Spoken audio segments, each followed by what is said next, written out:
खुलुमबाय रायजोफोर दायो आं दंफैयो चाम्पियननि मोनसे प्रजेक्टआवहाय बे प्रजेक्टआ 2005 मायथाइयाव लुफुंजानायमोन मोनसे स्पेशल पेकेज जेतु बीटीसी एकर्डनि उनावहाय मोननाय दा बेनि सोमोन्दै एसे सावरायगोन आरो लोगोसेनो बे इरिगेशन प्रजेक्टआ बबे जायगायावहाय दङ बेनि गासिबो डिटेल्सखौ आं नोंथांमोननो हानायखिनिखौ होनो नाजागोन। दा रायजोफोर आं दा दंफैयो 13 चिराङावहाय जि समस्तिनिफ्राय जुजिथाब नारा नाथाय जोंहा सायखं होननानैबो मोनथियो, सावरायग्रा होननानैबो मोनथियो, लथब ना थब्ल होननानैबो मोनथियो। बिथांखौहाय 13 चिरांनि रायजो राजाफ्रा जोबोद अनसायदोंमोन। सासे आन्दोलनखारि खस्थ' जाबोनाय होननानैहाय बिथांखौ बोजबनानै लादोंमोन आरो बे एखे लेखायैनो देरहासार जाहोहरदोंमोन। मोजां भट मार्जिनाव बिथाङा देरहालांदोंमोन। नोंथांमोननो नैबे जायगायाव फैनानै आङो दिनै बुंनांगौनि बायध'आनो जाहैबाय जोबोद समायना जायगा नाहरनो हायो। ओरैबायदि मोजां मोनसे बे इरिगेशन प्रजेक्ट जाय प्रजेक्टनि जाहोनाव दिनै हाजार हाजार जोंनि आबादारि बर' रायजो राजाफोरजों लोगोसे गुबुन गुबुन हारि माहारिनि बिथांमोना बेहायनो जिउखौहाय गावनि जिउखौ खुंलांनो थाखाय माने मोनसे खाबु मोनदों। दा नैबे बर्डखौ नायदो, बेवहाय स्पष्ट लिरनाय दङ चाम्पामाटी इरिगेशन प्रजेक्टनि मोनसे मेजर बड'लेण्डनि मोनसे स्पेशल पेकेजजोंहाय मोननाय 2005 मायथाइनिफ्राय 6 मायथाइनि गेजेरावहाय बे लुफुंजादोंमोन। बेयाव बाखि डिटेल्सआ होनाय दङ, नोंथांमोना स्पष्ट नुखाबाय। दा बेनि आरो मोनसे नैबावहाय अन्थाइ खाम्फा दङ, renovated under BTC special package inaugurated by Sri Hagrama Mohilari Honorable Chief Bodoland Territorial Council in presence of नै बिसोर IAS अफिसारफोर बेबायदि। दा एसे ब्लार जानानै दङ, माने आखरा गैला। दा बेनि बाखि स्ट्राक्चारखौथ' आं देखायजोबनो हानाय नंला, ड्रन थानायबा देखायगौमोन। हायो नोंथांमोना बेनिफ्राय बेसे गिदिर नाहरदो, खोलोब खोलोब खोलोब खोलोब ओरै राननाय दङ, ओरै खोलोब खोलोब राननाय दङ। बेजोंहायनो माने गामि गामि माने बेखौ रानहरो बेबायदि। आरो खाथियावनो मोनसे जोंहा मिनि हाइड्र' इलेक्ट्रिसिटि प्रडिउस खालामग्रा मोनसे प्लान्टबो दङ, बैथिं नाहरनो हायो। बे जाहैबाय मोनसे इलेक्ट्रिसिटि जेनेरेट खालामग्रा मोनसे मिनि प्लान्ट। नैबे मोनसे प्लान्ट बहायदों बाहाय, बेबो बै समाव हाग्रामा महिलारि सार बिथांनि सरकारनि समावहाय जालाङो। दा 13 चिरांनि रायजो राजाफ्रा दिनै बै समखौ नागिरफिनदों। बेनिखायनो दिनै बिथांमोननि गेजेराव सासे मोजां समाज सिबियारि आरो सासे फोरोंगिरिनिफ्राय रिटायारमेन्ट मोननाय आरो बारग' XPLT हिसाबै बिथांखौ मोनथिना मोनो। दिनै बिथाङा 13 चिरां दुवारनि केन्डिडेट महरै दिनै बिथाङानो जाहैबाय सुकुर सिं बसुमतारी। ओरै फैबावदो, आं नोंथांमोननो माखासे डिटेल्सखौ होलांबावनोसै। दिनै सायखं बा थब्ल सावरायग्रा बिथाङा दिनै मा हालोदाव दङ? दिनै खोनासोनो मोनदों जौ लोंथिंनानै, आं बुंनो समाया, थेवब्लाबो दिनै सासे आन्दोलनखारि बेक्तिया दिनै एथ'ग्राब सिन्थायाव थानो गोनां जाहैबाय। दिनै बिथाङा मुहुर्त समाव BPF खौ नागारनानै, BPF नि रायजो राजाफोरखौ नागारनानै UPPL आव थांदोंमोन। नंगौ, बिथाङा गावनि केडार्सफोरनि थाखाय मावनो गोनां गोबां खामानि थालांदोंमोन। दिनै सरकार गैयाब्ला अपोजिसनाव थानानै बे खामानिखौ मावनो हाया, बेखौ जोङो स्पष्ट मोनथियो। नाथाय बिथाङा मोनसे पेशेन्स होननाय जिनिसखौहाय बुजिस्लाबनो हायासै।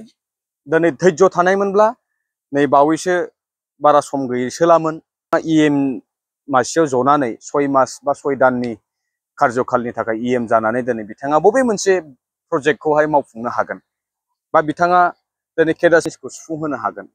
गोनो गोथो, जोबोद गोनो गोथोनि गेजेरजों बिथांनि डिसिसनफोरा माखासे बिथांखौ दिनै गावनि आथिङाव गावनो रुवाजों दानाय हालोदाव दङ।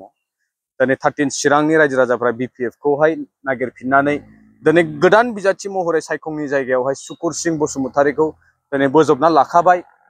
जिहेतु जोङो बावैसो बिथांनि समस्थियाव जोङो गोबां बेरायनानै नोंथांमोननो दिन्थिबायबो। आरो 14 चिराङाथ' मोनसे दोहौ फैखाबाय। फेरेंगाया दिनै जायगा नागिरना मोनाखै। एखमब्ला निसिमा एखमब्ला बावखुंग्रि बेबायदि माने समस्ति नागिरदिंबायगासिनो दं। दा बेफोरबायदि साक्सेसफुल प्रजेक्टखौहाय जोङो बिटिआर नि एग्रिमेन्टनि गेजेरजों बेबायदि पस्टारजों बेबायदि बेनारजों लिरजानायजों लोगोसे बेबायदि फिजिकेलि मोनसे स्ट्राक्चार जितु जों नोंथांमोननो देखायनो हाबाय बेबायदि जोङो बिटिआर एग्रिमेन्टआव नुवाखै। दा बेवहाय मेनटेनेन्स खालामनो गोनां एसे दङमोन। प्रेजेन्ट सरकारा बेफोरखौ इनिशिएटिभ लानानै बहाबा नैफोरो बायनाय बायदिसिना दङ डेमेज जानायफोरखौ फोसाबनो हायोमोन। बेबायदि नै पिलारफोरा एसे राफ जानानै दङ आरो ओरैहाय पार्क दङ जोबोद समायना मोनसे पार्क बेफोरखौ प्रिजार्भ खालामनो हायोमोन। नाथाय बिथांमोना लाजियो बेफोर जिनिसखौ माने हाइलाइट जाफिनजानो गियो। हाइलाइट जाफिननायखौ बिथांमोना लुबैया जे इरिगेसननि मोनसे प्रजेक्ट बिटिसि सरकारनि समाव जानाय बेखौ बिथांमोना लाजियो।